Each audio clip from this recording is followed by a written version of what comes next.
I just want to quickly show you here on a little vac that I put together. And it's not very difficult. The reason why I'm just showing it to you is because it works internally, and you don't have to then vacuum dust out of your laboratory. You can keep the dust vacuumed inside the laboratory at a very low cost. All right, so first of all, I bought this inline vacuum or inline fan. You can see over here. Let me just put it over there. It's a mixed flow inline fan. I think I paid like maybe 2,500 Rand for this inline fan. It's it's 175 watts, so it's 175 watts, and basically a little clamp over here that you would normally put massive tubing on, and you normally would find these in hotels for vacuuming air, or keeping the air fresh inside of hotels. But I bought this online on Take-A-Lot, so that was pretty cheap. And it's got a little on-off button over here that I'll show you how that works. And if I go underneath here, you can see the fan, the fan that actually the vac. So it sucks in here. This is the vacuum that sucks in.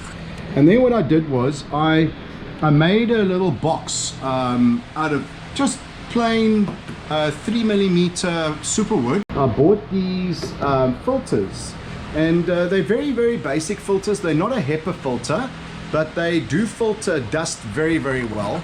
And I put the dust filters in here so that they can slide into the box. So this is pretty easy. As you can see, we cleaned them out last week, I think. And you can see how filthy the filters are at the moment. We're going really close. But I'm going to show you inside what it looks like. So it's a very, very basic idea. It's just a slot. I just made sure that it seals well. Over here, I just made that it seals very well there, so it slides in there. And I've got another one, a second one over here that slides in over there. And the top is just basically open, so it just vents out to the top. So we've got clean air venting out, and you've got your dust vent, your dust getting sucked up over here, and your clean air getting vented out there. And it works fantastically. So with the combination of using a large fan, industrial fan, you can really get all the dust out of your facility or your laboratory as much as possible. So it's got two vac settings. It's got your low vac, and I use this for, you can see it's quite strong. I don't know if I can demonstrate to you besides me just taking up my hand over here, but it's got a good vac.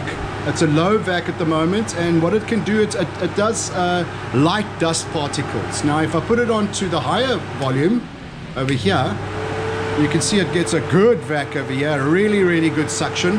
Obviously it's important to possibly, if you've got people walking past here, is to put a grill or something over that. I just haven't done that yet, but no one walks past this area, so I'm not too worried about that. And so it gets a good, the dust gets extracted out here, and I just put it onto a box. I just mounted it over there. It's pretty simple to do. The most important thing is to make sure that this is nicely sealed so that your air flow doesn't flow out the sides too much, but obviously you can't stop it all, so you do the best that you can. Anyway, so I thought that this will be it's a good idea for people to quickly put. You could put two of these in, and for very low cost you could have a fantastic a dust vacuum. Also, you can also replace these, which are just like basic material filters, and you can replace them for HEPA filters. So if you've got if you're doing a lot of carbon work, you can replace that for HEPA filters, or have one that's a normal filter and one that's a HEPA filter. So yeah, that's a quick and cheap way of getting rid of dust inside your laboratory.